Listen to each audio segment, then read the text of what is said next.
CBS News congressional correspondent Nikole Killion joins us now from Capitol Hill.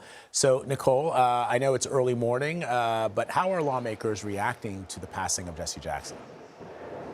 Well, we are already starting to hear an outpouring of condolences for the late Reverend Jesse Jackson Sr. Just recently, Hakeem Jeffries, the highest-ranking black leader here in the U.S. Congress, posted the Reverend Jesse L. Jackson Sr. was a legendary voice for the voiceless, powerful civil rights champion and trailblazer extraordinaire for decades while laboring in the vineyards of the community. He inspired us to keep hope alive in the struggle for liberty and justice for all. We also heard from Senator Raphael Warnock, who is a pastor as well at Ebenezer Baptist Church in Atlanta, the home church of the late Reverend Dr. Martin Luther King Jr.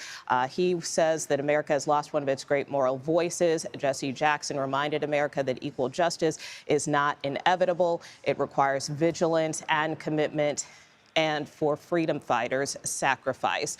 We also heard from President Trump as well a short time ago, who sent his condolences to the Jackson family and recalled knowing him for some time well before becoming president, calling him a good man with lots of personality, grit, and street smarts. Despite the fact that I am falsely and consistently called a racist, he goes on to say, it was always my pleasure to help Jesse along the way. So just some of the remembrances that are pouring into the late Reverend Jesse Jackson Jr. Vlad. All right, Nikole, I want to switch gears and ask you about this ongoing partial shutdown.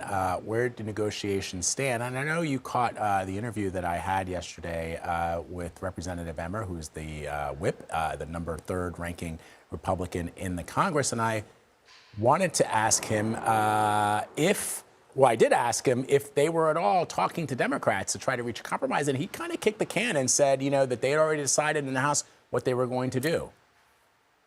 Yeah, well, what we know at this time is that Democrats have responded with a counteroffer. They sent that to the White House last night. This was after the White House put its latest counteroffer on the table at the middle of last week. So, there's kind of been this ping pong of back and forth negotiations between Democrats and the White House. So we have yet to know what's specifically in some of these proposals, more specifically the White House proposal. We know on the part of Democrats, they continue to stand by what they say are common sense proposals that they're pushing for in terms of requiring ICE agents to wear body cameras, having them remove their mask, making sure they carry proper identification, making sure they have judicial warrants before they enter someone's home, ending racial profiling. Those are among the proposals that Democrats have been calling for. We have seen the White House and administration officials push back on some of those, particularly the mask wearing, because they argue that ICE agents have seen a significant increase in threats against them and their lives and their families, that they're concerned about being doxxed. So that's in part why they wear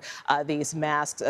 Still, both sides have been a bit far apart, but we'll see if this latest counteroffer from Democrats helps bring them closer to a deal to reopen the Department of Homeland Security.